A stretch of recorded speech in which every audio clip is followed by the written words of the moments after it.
just think the sense of like, you know, I wanted to make a film that was fun and kind of lighthearted and didn't take itself so seriously. I mean, I think I've made, you know, we were talking about Donnie Darko, but you know, I have a sort of fascination with time and time travel and going back and forth and whatever direction you can go in time.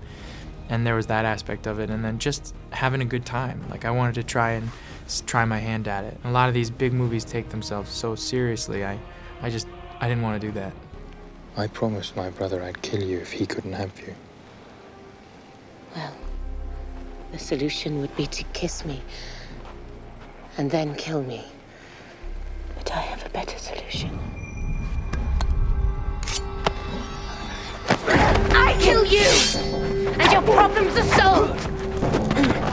Mina is the princess of Alamet, which is like a sacred city that the Persians invade. They invade it because they think that there's weapons there, and there are political undertones. But there is a sacred dagger which turns back time, which nobody knows about apart from the baddies, and I'm the protector of that dagger. So they steal the dagger, and I have to go on a mission to find the dagger and return it to its safe place. And so she's a princess, but she's pretty feisty, and she's quite kick-ass, actually. They're selling weapons to our enemies, Desta. An arrow such as this slew my horse in Koshkan. Blood will run in Alamet streets for this. Or our soldiers will fall from its walls. Our orders were to subdue Koshkan, not to attack Alamet. Wise words, little brother.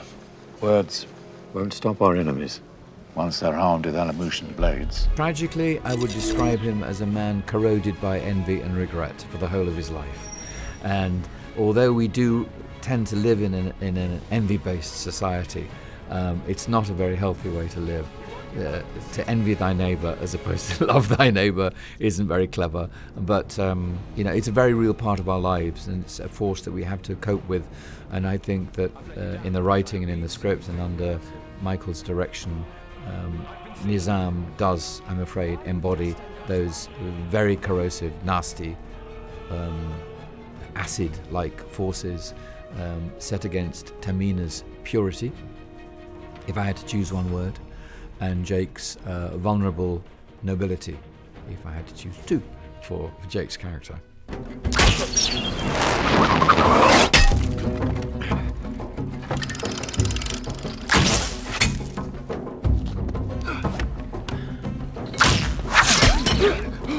I was unaware that it was a game to begin with. I just read a script that I got really involved with, and they showed me some pictures of the sort of settings that we hoped to use, some French 19th century paintings, and I got very involved in those, and I got very involved in looking at pictures of Afghanistan, and its landscapes and faces and all that kind of stuff. And then somebody told me, and I went to Jerry and I said, I hear it's a game.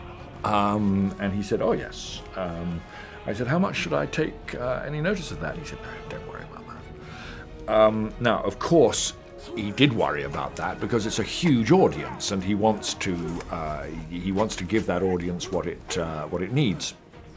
But he knew that if he nailed me down, I would simply kind of freeze. He said, it's just a movie. I'm hiring you because of the characters and the way you work with characters and the emotions between characters and the comedy and all of these things that are second nature to you. It's fine, don't worry about the game. And so off we went, and of course I did worry about the game, and I went and I was incompetent to play it. I was hopeless at the game, but I got my assistants to come along and play it for me, and I would crouch over over their shoulders and look at it. And then I discovered Geordie. Have you talked to Geordie yet, Jordan Meckham? Well, Geordie's very good news, and what Geordie's in it for is he's in it for the graphic novel. That's where it begins with him. He always writes the graphic novel first and then on into the game. And I can relate to that. You know, that's like looking at storyboards.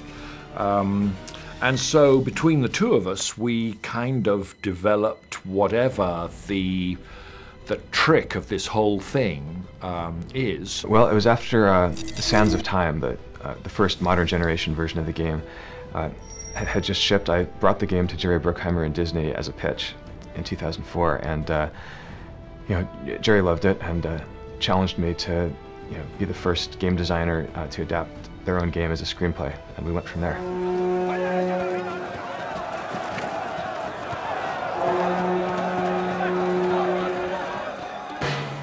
Ostriches, terrifying. I hate them. No, I love them. They're beautiful, beautiful species, and they're they have eyes very similar to mine. So I have a lot of things that I love about ostriches, and they have intelligence like mine. So there's they have the brain the size of a pea. I don't know if you know that, but they are dangerous, violent animals, and they will attack you and tear out your eyes and rip out your heart. And they seem so innocent, and they are violent, violent creatures.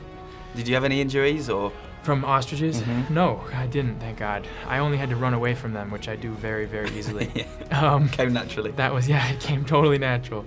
But the best performance, most courageous performance I have seen all year is Fred Molina's performance in this movie when he has to kiss an ostrich in a scene. And that is, to me, that's like De Niro and Raging Bull level of courage.